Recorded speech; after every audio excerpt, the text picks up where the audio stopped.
Looking at Sigma, there it is. They're going to pick up the Baden, and I really like the being able to dodge a lot of that extra damage. They already used the shield. This means it's an opening right now on Puppey. Frostbite's now going to be used, and they're going to get the kill. Avalanche actually connects on 2, and they go for the tether again. That wind run is making it very difficult to get the kill, but either way, they had a good setup, and they were just... That's a large amount of gold that Paz is missing out on. That could be... they're going to have a crack at this. Grave Chill slowing down Funnick. He needs to get these trees on the other side of him, so Mirana can't get the arrow, but a leap down to get the arrow. Beautiful movement there by Soshka. Soul Assumption damage, and then one more right click from Pass. There's the levels he's searching for this rune. The Puck Orb is going to come in. The Flame Break trying to pump him back, but he managed to bottle up that Invis rune first. So Denny Fireflies up towards the high ground, but leaves Puppey inside this river in trouble. But a Vorst Avalanche and the toss. Mad really, really low. And in fact, he is going to die right now. But Dendy on 73 life points was trying to stack up Funnick. Wonderful sprout to Miguel, but Miguel still got a Tango charge left. He is on the run, but Sticky Napalm does slow him down. A new set of trees to be created, but he's just too fast. No. Boots in hand. A little bit further down the river, though. Fader on the run from a Vorst. Avalanche will connect again, trying to heal him up. The shield from Mad and Fader. One more attack will get him, and Tiny will be able to claim that one, even with the Wisp attack was flying at him as well. Really, really rough time, and Dendy amazingly survived. Going to be a lot better. And you look at him, Bada already going top for the kill. Yeah, I'm loving watching this this bottom lane. You're right. I should be keeping my eyes very, very closely up on this top. The Orb's going to fly down, and then he's going to Dream Call this, but he's going to wait long enough. Funnick, he can TP now. They don't have a stun, so he has spread himself up. They can't see inside. The silence will go, and Funnick is going to get Soul Assumption down. So it dies at the end of the day. But I wanted to keep my eyes very, very closely on this bottom lane. Probably going to go for that toss with it. Going again. Arrow's going to completely waff. And then with the Avalanche, Paris are a little bit too far away, but then they got the damage. Bounces through. At the same time, they lose the Windrunner on this bottom lane, and Prophet's TPing in. Good cancel, Funnick. That was not going to end well for him. No, it wasn't. Unless Havos was able to put actions to word here and see if he can actually shut down Navi's plan to go for the attempt on this bottom lane. The Avalanche come out from Force. He's already used the toss. Arrow will waff over to the side. He's already used stick charges, and now in comes Denny. Blink, but Dream Coil will make sure he stays in close, but the Wisp ulti is coming in as well, and it's Kuro bringing in Puppey of all people. So we got the support TP in combination style, but with the Moonlight Shadow, they see one over on the side. They realize over on the side shop, while Denny fighting over with Soshka as well as, or maybe with Fader.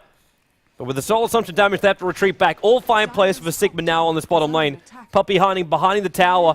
He's got no life points whatsoever. So Fader's coming in, and Puppey moves up, around, and away as far as he possibly can. Back up the rest of his teammates right now. And Kuro, he's still tethered up with Denny. Puppey now is seen. The arrow will fly, and Puppey actually cops it straight to the knee. Paris will go down. So 2 on the sidelines for the moment. Mab, he got hit by a ball, which is now just let Kuro know exactly where he is. And with a tether, a Vorst moving very quickly. Denny getting the napalm. Firefly and Flame breaking back in again. And the Prophet ulti back off cooldown, which actually funnily enough triggered during the start of that fight to help get the kill. But gets the kill on Abaddon, and he takes the tier 1 tower on the down. But in comes the tethered up Wisp, but he's locked in. He's taking a lot of damage. The Avalanche will fly back on both Pass as well as over to Soshka, but just preps up the Soul Assumption damage when he does such a thing. And of course, a new Soul Assumption, 35 life points. The Orb's going to fly a little bit too high, but it's close enough for Faye to join himself in, get one last attack. Well, they're also looking for the courier at the same time, which is carrying the full drums of a Vorst. Lasso on the top lane. Miguel's going to be dragged back. Now the Sprout actually being used to block him out, so he can't just cut his way through. There's in some of the trees over on the other side as well. Not enough mana for anything. The Flame Break, funnily enough, bouncing him away, but the last attack from Prophet was able to carry. So that will now be 15 minutes in. The Puck is already a really good ganker versus Tiny. Top lane, Funnick's in trouble. Yeah. There's no actually Dream Call. He doesn't have Dream Call. I thought he did. The Orb will fly, and he got the silence. Nice. The arrow will connect as well. And that's a good killing spree to end. That's Mirana taking 424 bonus gold for that. Yeah, they'll initiate on team fights and be able to get ganks as well. Ulti, Wisp brought in her Vorst. He's looking for Puck right now. And, well, maybe there'll be one attack coming off from Paris and Avalanche right into the 2 of them. Mad's ulti will trigger out from this one. The Shackle, latching Puppey, and Soul Assumption damage with the power shot. Destroys his life points. Vorst's going to try and TP out this one, but the Familiars being up already means those bonus stuns are there for Sigma. And the 3 heroes from Na'Vi attempting the gank end up losing their entire life points. Bring people back. Yeah, they know that too. They get the tier 1 tower, now they're going to force this team fight. They need a good team fight here. Dreamcall's already down, so a Vorst locked in position. Silent Stopper's not helping him out because he wants to avalanche, and if you can see him, he can. There's actually sentry wards on the ground right now. He's just waiting a little bit longer, and now Mirana, the shield is up, but the toss comes down from a Vorst. Power shots, well, it's not even damaging him down. Kuro's tether is keeping a Vorst so alive the entire time. Now Fader, Silence, wonderful catch with a shackle as well. A Vorst as well as Kuro lashed together, but a Vorst, he's still alive, and he got the avalanche off, but Abaddon manages to commit suicide in the middle of this fight. Puppy was looking for the last little sniper. Before Heroes for Sigma lost, Fader's on the retreat over towards the Radiant Secret Shop.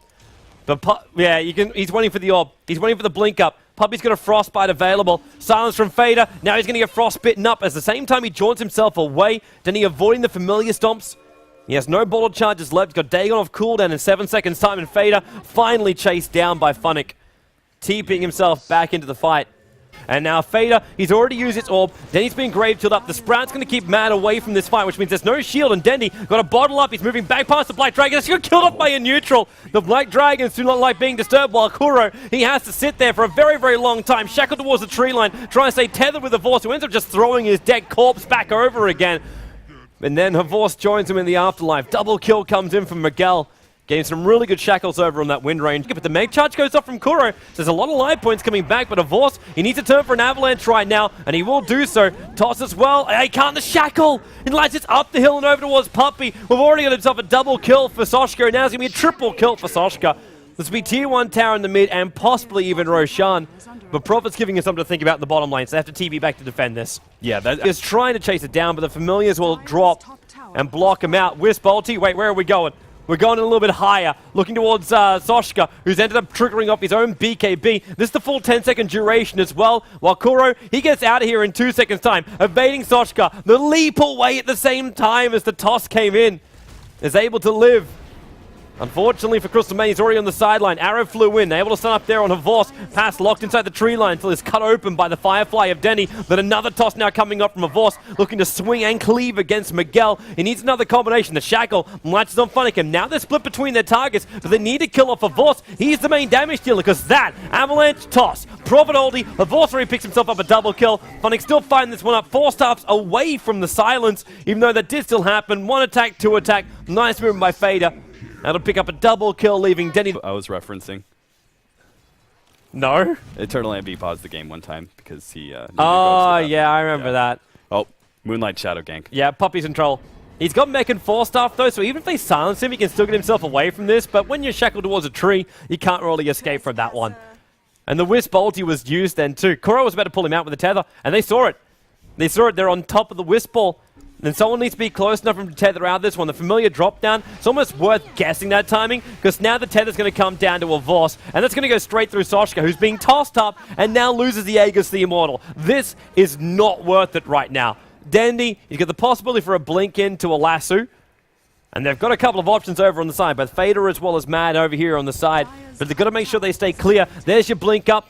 Miguel hasn't used his 4-staff just yet. Now the 4-staff from Dendy. Oh, that Boss walks right in front of the arrow and then cleaves and swings and just combos down the Windrunner.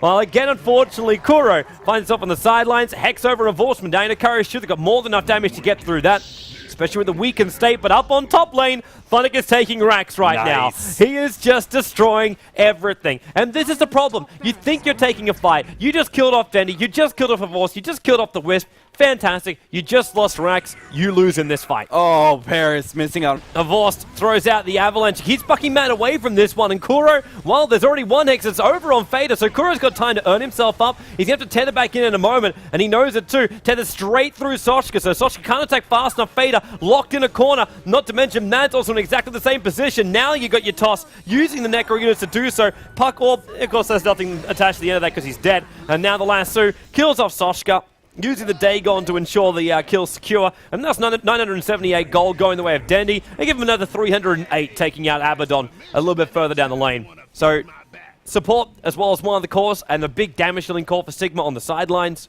EKB done. I'm hearing a Wisp ulti, and we're about to jump in. Well, brings him to the bottom lane, and there goes Fader.